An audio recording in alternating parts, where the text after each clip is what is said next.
I'm Jerry Damon, and we have a special guest in the studio today, Tina Franka of Sioux Falls. Thanks for joining us today, Tina. Thanks for having me, Jerry. Talking about the addiction of methamphetamine. You were addicted to the drug for some time, right? For many years. Yes, Why? How did it begin?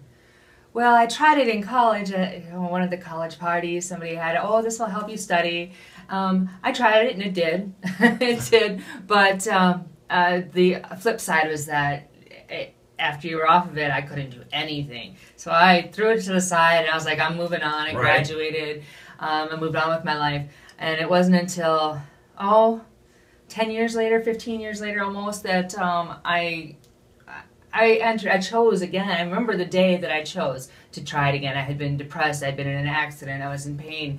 And I remember thinking, I'm just going to try it for a little while. I walked away from it before. It's going to help me, feel stronger. Right.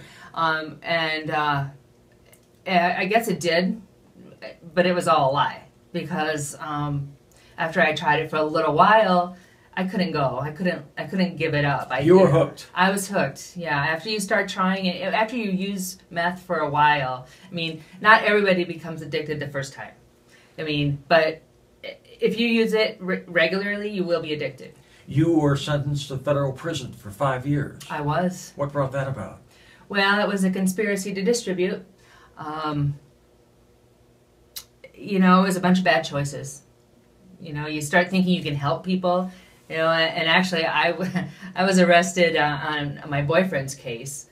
All they had on me is I had shared it with people. I shared it, and but that was still he would sell it, and again I shake my head because I thought I was helping people. They'd call me up. I got to go to work today. I can't go. Well, and in truth, when you're addicted and you don't have it, to try to be normal, you needed it. Right. And at that point, I remember, I knew it because if I had to go do something, I was like, I have to have something. Can you get me something for? I have to go to work, or I have to go do this or that.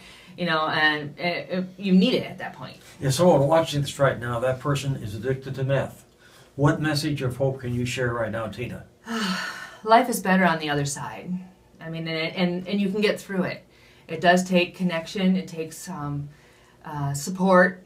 And you have to believe that you can do it.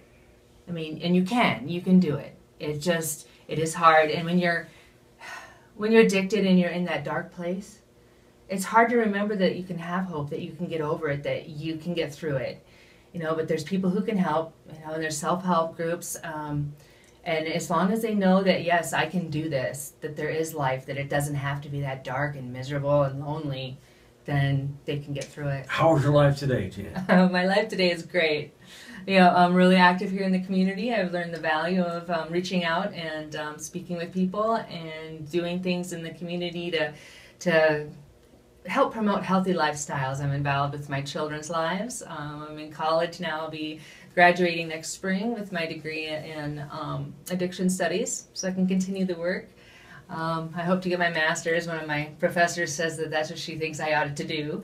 I have a lot of support there at the school, and things are good.